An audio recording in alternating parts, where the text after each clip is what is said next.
Justice, your answer is clear. All of these students, they recognize that a recognition is necessary. And so I appreciate your time, but I would like to leave you with this question. I still struggle with the fact that we are willing to include examples from other universities around the country when we're not willing to include our own. That doesn't sit well with me, and I hope that doesn't sit well with you. So, thank you.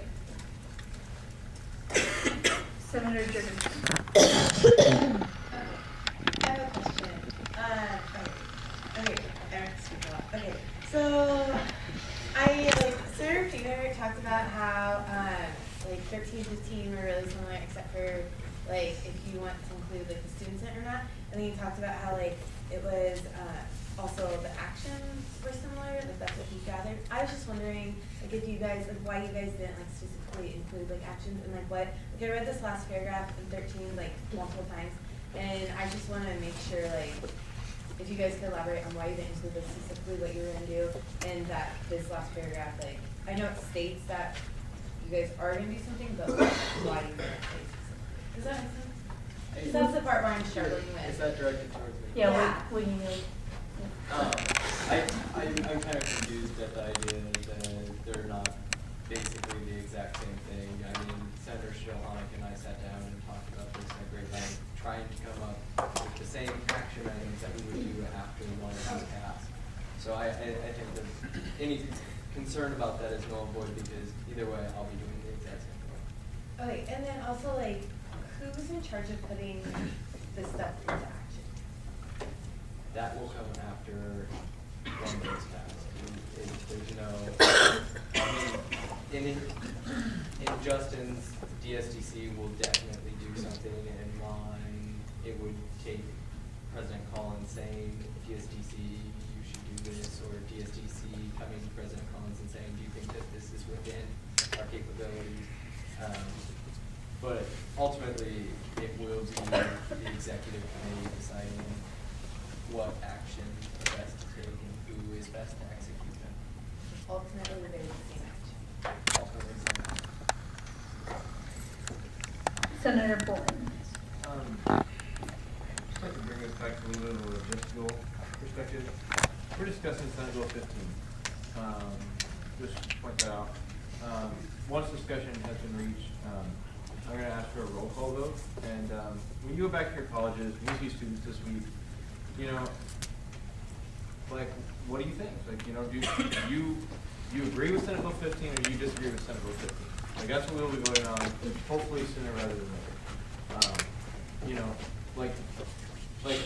Of this one page, front and back, do you agree with what's on the front and back side of this for you and all the students that you represent, or do you not agree with it? And that's what we're deciding. We have a diversity strategic development committee whose sole task is to provide us with legislation like this, which is important and timely and responds to student events and events on our campus that happen. That's their job. My committee, I'm on the communications committee. We're not going to be, passing legislation like this. Of course not. And it's not our job to. This is what we've charged them to do. This is what their committee has passed. If you have a major problem with this, then I would say that you should send this back to committee and tell them why you think you should do that. And I know Vice President Coburn is shaking his head, but this is why we have a committee, is to make us bills like this. This is what that committee is supposed to do. And the fact that it was passed by the committee, it was passed by the executive, I think that it is important to recognize that's their job. This is the kind of bill that we're going to Which committee did this come out of? Because I thought it came out of exec, not out of campus life. Or campus life. Sorry. Thanks. Appreciate the correction. And ultimately, do you agree or do you disagree with this? That's how we do it. Thank you. And just a brief kind of side note. You are allowed to yield to someone once within your 2 allotted times. The only people I have yielding to others, and I just wanted to let you know so you're not surprised if that was your plan. The only, people I have yielding thus far are Senators Boring, Rocker, and Williams, just for a point of information. With that, Senator Fetty. One of the things that I noticed in our conversation about this in exec was over the course of 4 weeks, people's opinions didn't tend to change much. I think we've had an excellent, robust debate, and on that note, I would like to call the question. Second. And then moved and seconded. Calling the question is non-debatable. So all those in favor of calling the question, please raise your right hand.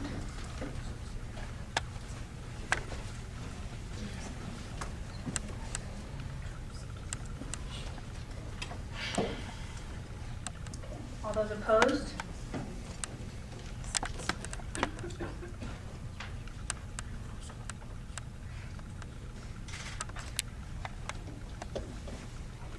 All those abstaining?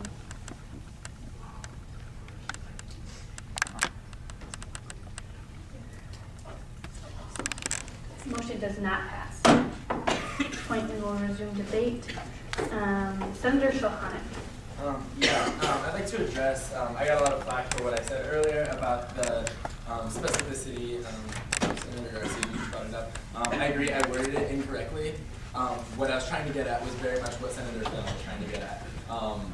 In that it's limiting, and it's in a different position, it's out of context, it's limiting, like if someone handed me 5 or so examples and said this is what I expect out of cultural competence, I would assume that that's a complete list, and I think that my bill bends over backwards to say that's not the only example. And so that's where I was coming from on that. Maybe that was not clearly, and it wasn't clearly spoken about.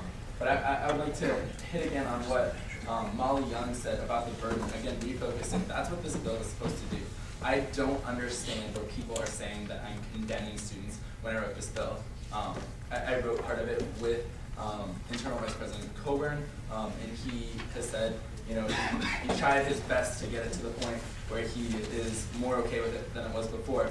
But it says in here, it has qualification after qualification. They were not provided reasonable explanations. It was not their fault. They may not have been aware of it. I don't understand what people are still getting, that it's effectively publicly reprimanding them, when that's what we're talking about anyway. Like, it's not about, it's, in my mind, that's a non-issue. But beyond that, it doesn't do that. Again, with the burden, what I hear with the other bill, and again, taken out of context, so I'm sure someone's going to call me on it. If you go with the government bill and you take it out of context, what you're saying is deal with it. We're not going to talk about it specifically. Deal with it. Let's shift the focus to somewhere else. And I feel so uncomfortable doing it, especially on other universities. You don't attribute blame to UNL students. And again, the blame is relative, and I don't attribute blame to the UNL students, but that's what's been argued. But yet you're willing to blame other students who probably didn't have the same reasonable expectations. So I don't understand that argument either. And then going again, President Collins, you said it's a culture change, it takes time, and I agree, you made that same argument in 475 Bribe, but at the same time, this is a concrete start to that change. Like, I don't see a concrete educational start to that change in the government bill, absolutely not. And with that, I'd like to transition and yield my time to DSDC member Keisha Hare. Okay, so a few things have been said here, and I just think overall, if you remove the incident from the bill, it takes away from it. The reason we know that blackface is wrong is because someone told us. It's written somewhere. It says it. If we take it away, if we take it out of this bill, we have no precedent. We have nothing to refer to. We have nothing that says, okay, this happened. Okay, this cannot repeat itself. If you take it away and you put the blame on, and you put it to like another university, it says that UNL, oh, it doesn't happen here. It didn't happen here. If we leave it there, it says that it happened here, and we think it's wrong, and we know it's wrong, and we have to do something about it. You have to say that. We have to tell people that. And it doesn't say any names, so it's not blaming any individuals. It's just